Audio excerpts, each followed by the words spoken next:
Both Hindu and Muslim sides దీంట్లో తప్పు ఉంది.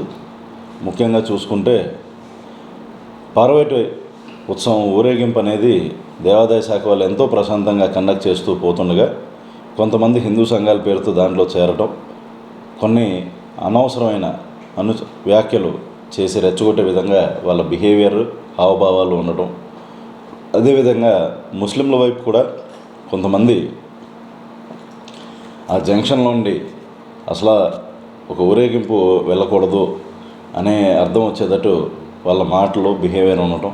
అదేవిధంగా మసీదులో కూడా కొంతమంది మత పెద్దలు కూడా రెచ్చగొట్టే విధంగా పోలీసులు మమ్మల్ని మోసం చేశారు అంటూ కొన్ని అన్నెసరీ వ్యాఖ్యలు చేస్తూ దాంట్లో అనౌన్స్మెంట్స్ ఇవ్వటం వల్ల బోత్ సైడ్స్ ఉన్న ఆకతాయిలు, ముఖ్యంగా చూసుకుంటే దీంట్లో పెద్దలు కొంతమంది బోత్ సైడ్స్ కూడా వాళ్ళని సమయం పాటించేదానికి సహకరించడానికి ఎంతో కష్టపడ్డారు.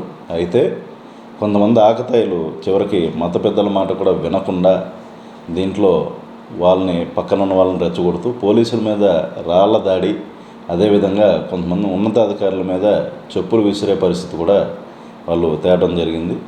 తద్వారా ముస్లిం సైడ్ దాదాపు 1000 మంది వరకు ఇటువంటి ప్రోత్సాహం వల్ల గుమిగూడి ఈ చర్యలకు పాల్పడ్డారు.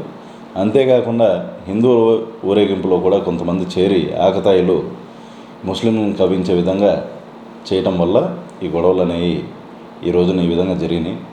అయితే దీంట్లో బోత్ సైడ్స్ మీద కూడా చట్టపరంగా కఠినమైన చర్యలు ఉంటాయి.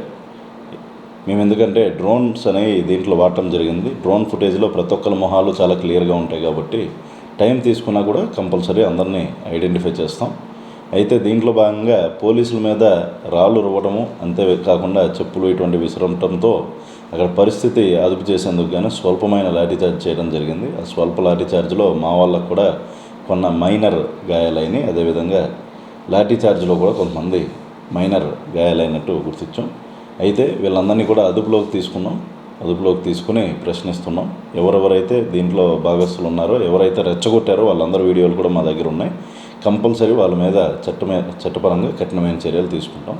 ఈ ఇన్సిడెంట్కి సంబంధించి ఎవరైనా కూడా పుకార్లు రేపినట్టయితే వాళ్ళ మీద కఠినమైన చర్యలు తీసుకోవడం జరుగుతుంది.